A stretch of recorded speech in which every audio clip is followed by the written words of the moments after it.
Hi, guys, and welcome back to RT's Share Tea, where respiratory therapists live out loud with me, your host, Linda Fry, the Asthma Lady.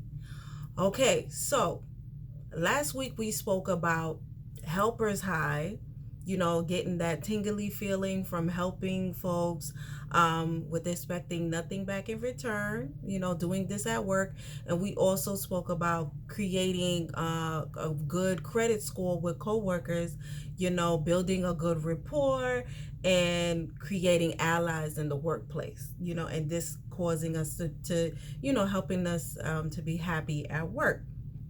So now we're going to talk about today dealing with difficult or, strong personalities at work.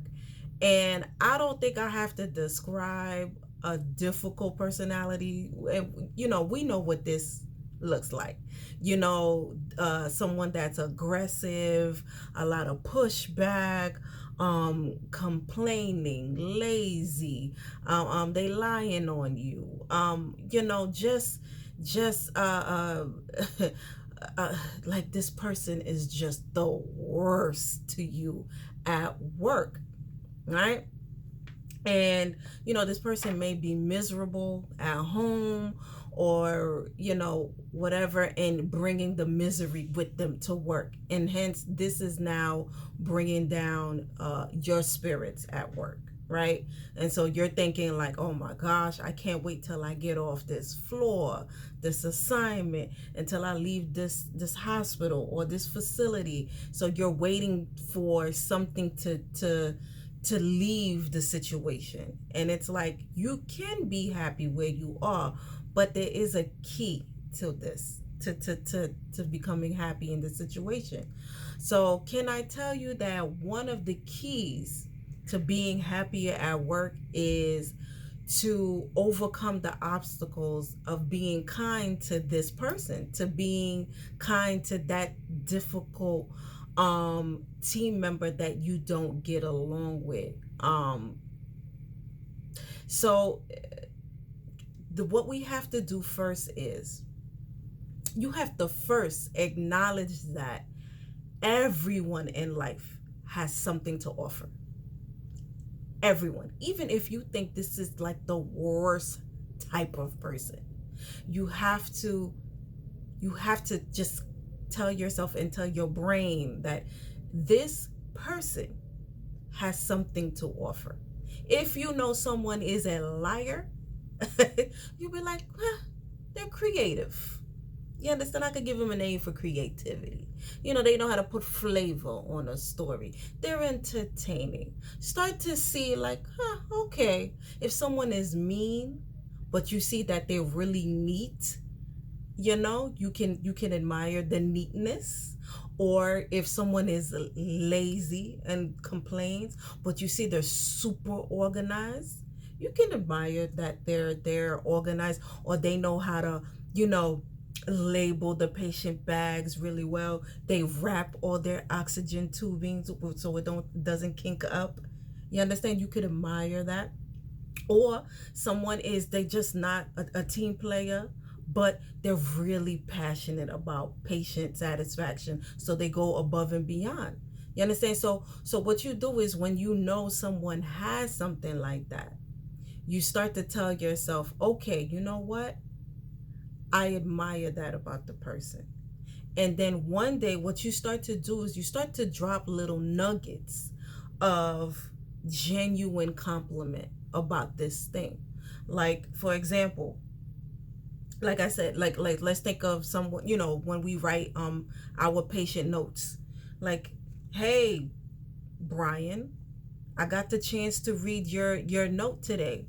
It was well written. That's it. And just walk away. You're not expecting oh, you too, even a thank you. You just want them to hear the compliment and just walk away. And so what you keep doing is keep identifying, or try to keep identifying, these positive things about the person. And what you're hoping to do is to bring down the wall, because we don't know sometimes why somebody is the way that they are. It may stem from trauma, or I mean, we all come from these walks of life. And of course I have a story. I always have a story.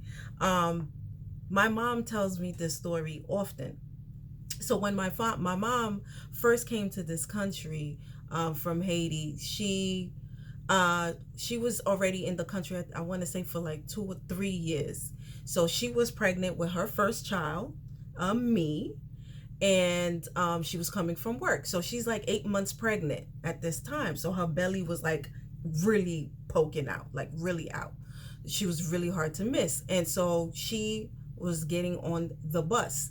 So when she got on the bus, she realized, oh, I'm 10 cents short. She was short 10 cents to get on the bus. And the bus driver opened the door back up and told her to get out. And she was shocked. So she looked at the folks in the front seat of the bus to see if anybody was going to offer the change or to speak up. No one said anything, and she had to get off the bus. And she walked home, and she said she cried the whole way home, because it was the first time where she realized that people don't care about you. Yeah, and that's what she told me. So as a young person, as a young woman, she basically tells me that story to let me know that, listen, you have to do things for yourself. You have to do things on your own. People are not going to help you. So even now I have a hard time asking for help, because that story she tells me all the time, and I can tell that was very traumatic for her. And she didn't, at work, she didn't have a lot of friends. Her wall was up. She was a certified nurse's assistant, a CNA. And yeah, she had a hard time with making friends and stuff like that. So we just don't know why. Like we said, folks come from all types of walk of life.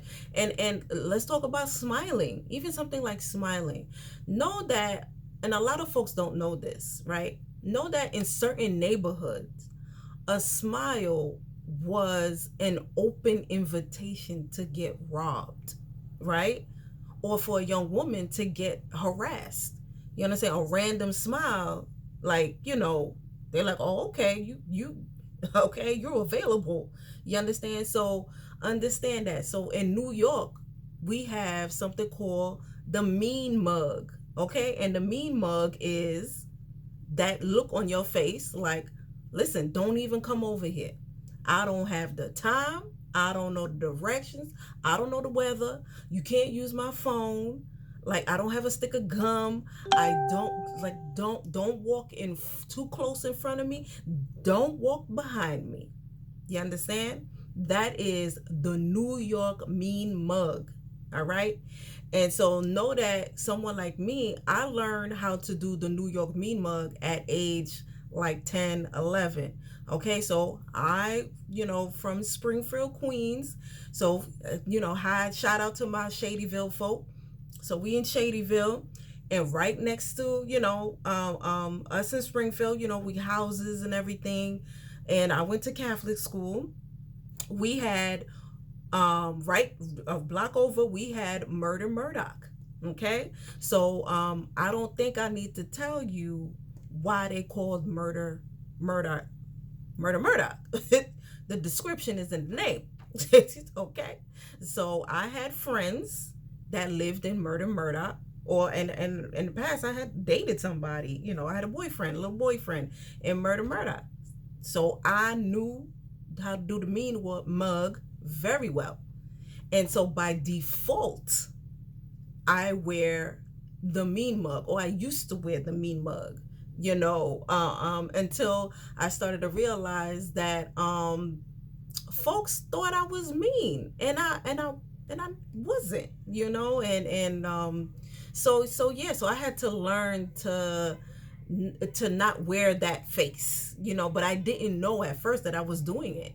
You understand? So, so we just, what we have to do is just come from a place of compassion and understanding, and just give folks a chance, really try to break down the wall. Like, and I spoke about that before, investing time in, in these relationships at work, right? And in any relationship, but it's important in the workplace. If you really want to enjoy, um,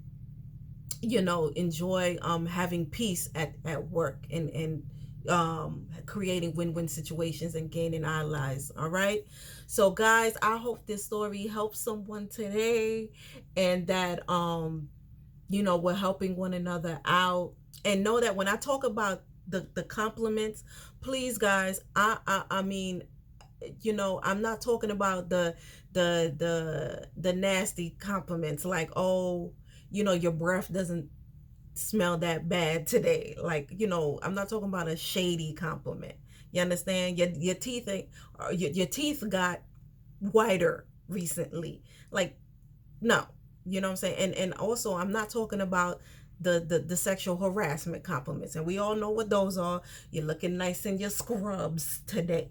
Okay? I'm not talking about one of those. I'm talking about genuine compliments. All right, guys? So I hope this helps somebody today.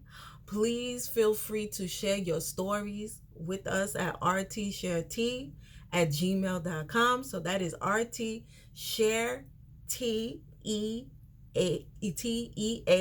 at gmail.com. So I just want to say happy holidays to everybody. We are in the holiday season. Christmas is here, and there are so many children that have been out of home due to storms like Hurricane Ida and all these big storms that's been coming through. So, let's bring hope and cheer to these children that have been displaced from home. The First Baptist Church of Hillside, New Jersey, is having a drive-through toy giveaway, and they are taking financial donations on F as in Frank, B as in boy, C as in cat, hillside.org. And if you click on the give button, there's a drop down that where you will see the toy giveaway. Right? So let's just be, if you've been blessed this year, you've been working, let's bless those that have less than what we have and haven't been so fortunate. Bring a cheer to these kids. I'm also taking toys at Woodhull Hospital. So that's 760 Broadway, Brooklyn, New York 11206. And you can literally just, if drop them off to the Asthma Lady. If once you say that, they'll know who you're talking about, right? So this is Logan's first Christmas, and he's gonna get one toy. I already told all the grandparents and all the fam that his, if they give me a bunch of toys, is going to the church. All right. So he is blessed, and we will be blessing others. Okay. So thank you guys so much for listening. Remember, we are here every Wednesday, 6 p.m. Every Wednesday, 6 p.m., guys. Thank you so much. And remember to invest in yourself and to only compete with yesterday's version of you. All right, guys. So, bye. Have an amazing, amazing week.